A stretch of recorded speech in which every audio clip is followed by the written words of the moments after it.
This is a cardiac ultrasound. This is, I think, a four-chamber view. You're a little oblique here. You can see the right, the left, and the left atrium here. But you want to make your cut right through the apex so that you can see the left ventricle, the right ventricle, the left atrium, and right atrium all in view. It's a very challenging view to pick up, and so here it's a little bit oblique, and so you kind of have to fan the probe a little bit more parallel to the bed to try and get this view. This is a different patient, but a more of what you want to see, where you can see the left ventricle and the right ventricle all in cross section. This is the aortic outflow tract. You can't see the right atrium too well, only because of the artifact here, but you can see the left atrium in view. And so this is kind of what you want to be able to see to get this nice correlation between the two chambers. This is your peristernal long view here. You can see the left ventricle, the left atrium. You can see the mitral valve come into view, and it's just slightly off axis. You want to twist the probe either clockwise or counterclockwise to try to get your textbook peristernal long view.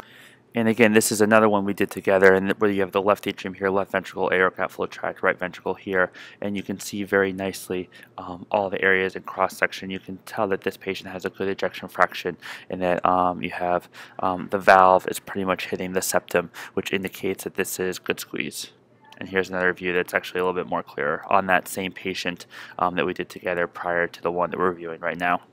So again, with this peristernal long view, you want to make slight adjustments just so you can see the valve accurately hit the wall or not to get a good ejection fraction. So here, I can't really tell if the ejection fraction is normal or not, but I can definitely tell that there's no pericardial effusion.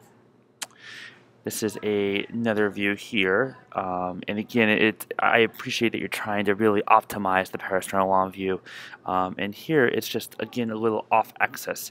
It is enough though where I think you can make the decision that the ejection fraction is normal, but it's still an oblique view, but you can see the walls of the left ventricle come together pretty nicely. And then this, I think, is actually one of the better views here. This is your peristernal short. The only difference is that it's backwards. So if you freeze it here, you have your left ventricle and right ventricle here, and this can help tell you if there's RV strain or not. And so from here, I can see that the left ventricle is definitely bigger than the right. It's confusing because it's backwards, but this is very nice. It indicates to me that not only is the ejection fraction preserved, but the left side is bigger than the right, which is normal. So great job. Thanks for saving. Hope this helps.